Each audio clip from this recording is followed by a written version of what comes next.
Au cœur du XIXe siècle, dans les montagnes enneigées d'une contrée nordique baignée par la magie hivernale, deux âmes se sont trouvées par le plus grand des hasards.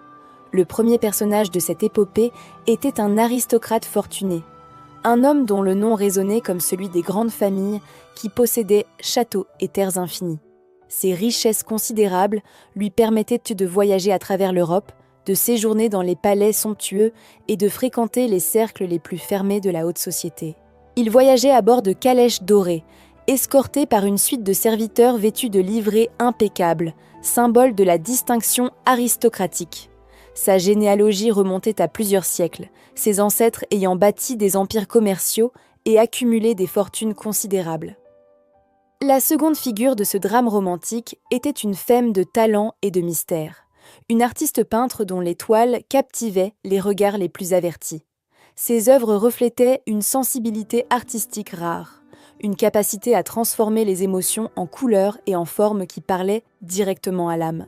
Bien que ses origines fussent pas-de-Lance plus modestes que celles de son futur amant, elle possédait quelque chose que l'argent ne pouvait jamais acheter, une création authentique et une profondeur d'âme inégalée.